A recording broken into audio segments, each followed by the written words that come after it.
Wankumomba beja. Sasa yule dada wa mbele alikwepa kabisa. Sasa mara ghafla kabisa ile dawa na kile kipembe kikamgusa huyu jamaa madevu. Sasa kumbe ilikuwa dawa kabisa ya kuhusu wanawake. Unaona? Sasa mwamba alitengeneza kumbe hicho kipembe kikimgusa mtu yoyote awe mwanamke atamkubali zaidi. Sasa kajichanganya, kamgusa kibonge. Kibonge kaanza kumfuata, nakupenda. I love you so much. Jamaa kajichanganya anataka kukimbia. Wewe sikiliza. Nakupenda, mimi nakupenda. I love you so much. Sasa huyu sister kabisa akaanza kushangaa, anashangaa kabisa nini kinaendelea. Maskini ya Mungu. Sasa kibonge haelewi. Wewe sikia, mimi nakupenda. Mimi nakupenda wewe kwa sababu wewe ni mzuri. Kumbe alikuwa ametengeneza zindiko la wanawake kabisa. Unaona, kibonge anamwambia nitakupa ya nyuma nyuma. Nitakupa ya nyuma nyuma ya Juma nchi. Au sio? Mimi nakupenda. Mimi nakupenda. Kumbe kile kipembe kabisa, kile kipembe kilikuwa kinatakiwa kimguse mtoto wa kike. Sasa mtoto wa kike kakwepa. Kimemgusa huyu mdevu sasa kachanganyikiwa kabisa, kawa kama kahaba. Anamwambia nakupenda. Nakupenda zaidi ya chochote. Sasa huyu dada furu kucheka, elewi. Maskini ya Mungu.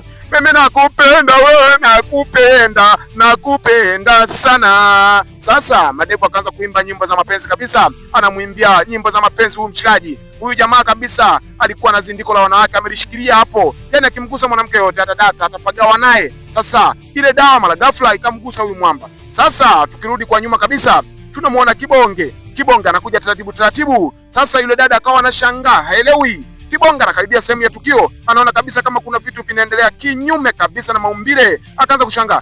Yule dada anamwambia, tusaidie kaka yetu, kuna msongamano hapa, tuelewi, tusaidie. Ngoja tuone episode ya pili. Episode ya pili inaendelea hapa sasa. Jamaa bado amemgana.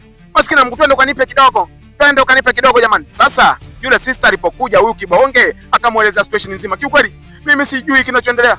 Nilipita hapa nikakwepa, mimi alikuwa anataka kuniwekea dawa. Sasa mara ghafla ile dawa ikamgusa yule mshikaji, yule madevu. Sasa madevu amechanganyikiwa, anasema anampenda yule. Sasa mimi sijaelewa. Pia na malengo kile kipembe kiniguse mimi. Sasa yule dada akaanza kueleza live kabisa mambo yalivyokuwa. Kibonge anasikiliza kabisa, elewi. Akaanza kwenda kutoa msali. Jamani, ngojeni kuna shida gani?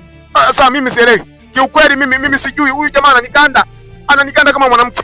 Anasema nikamfanye, eti akainame nikamfanye. Sasa Kibonge akasema sikiliza, nimepokea situation nzima.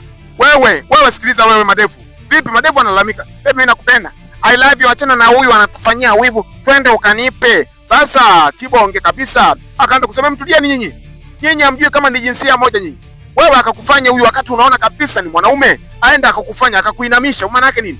Akakuinamishe. Sasa yule madevu amepagawa kabisa ile dawa ilipomgusa. Sasa Kibonge akamshika mwe. Wewe tulia madevu. Tulia. Sasa yule jamaa akakifanya tena kipembe maajabu. Kile kipembe kifanya maajabu. Akakikwepa madevu. Kikamgusa. Sasa Kibonge sasa akaingia kwenye